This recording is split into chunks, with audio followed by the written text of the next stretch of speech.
end of the pool. Madeline bit back a scream. "Who's there?" No answer. The paleness of the boy's skin was bright against his dark shorts. He was soaked, dripping, his face obscured by wet black hair. The dim light made him look grainy, like an old photograph. "The pool's closed," Madeline tried. "You shouldn't be here." Certain privileges came with being the best, and they weren't extended to everyone. "You shouldn't be here," the boy repeated. "This isn't funny!" She hated the rising pitch of her voice. Her teammates were just trying to scare her.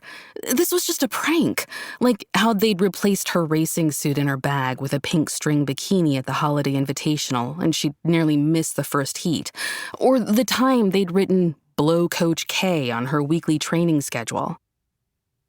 But it didn't feel like a prank. Adrenaline poured through her veins. The boy stared at the water, frozen, statue still. The steam from the pool rose around his sharply cut shins and calves. His chest was so pale it took on a reflection of the water, glowing a light blue. "Fine," Madeline said, her voice hollow. She twisted and placed her hands on the side of the pool, ready to push herself out. "Maddie." Madeline's stomach filled with lead. She turned back slowly, squinting through the steam to see the boy step to the edge of the pool. His gait was strange, his legs and arms bent like he had too many joints. Cold filled her. Even in the dim light, she registered his concave chest and rib lines. He was too skinny to be a swimmer. Skin and bone. "Maddie," the boy said, louder now. "Maddie." Her fingers gripped the gritty cement of the deck. Stop!" She needed to get out, to run. Instead, she sank deeper into the water as if it might protect her. "Why'd you do it?" he asked. "Why'd you leave me in the dark?" Her lips parted on a sharp inhale. "Ian?" Impossible. Ian was dead. But when she looked at the boy on the edge of the pool, she saw him. His long limbs, his mess of dark hair. His memory took shape before her, wild-eyed, forever 13. "Ian," he repeated, and then he gave a shrill laugh that cut off as quickly as it had started. "By dawn, there will be no more Ian." "No." She shook her head. Ian was dead. This was a prank, a hallucination. Maybe she was dreaming. Another nightmare. Dizziness had her hand slipping off the side of the pool. She fixed her grip.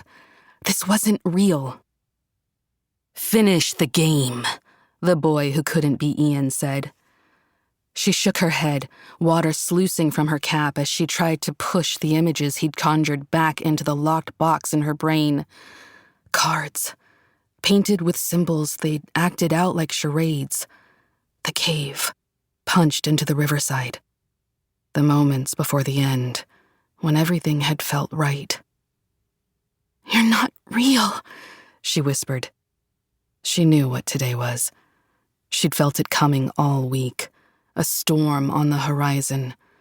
The brain did strange things in response to the anniversary of trauma. A coping mechanism, that's what this was. A splash. The boy went under, the water flattening instantly over him. Not a ripple moved the glassy surface. Terror jolted through Madeline. She pushed out of the pool and spun, peering down into the water. No one swam beneath the surface. No dark shapes, no waves or bubbles. Ian wasn't in the pool.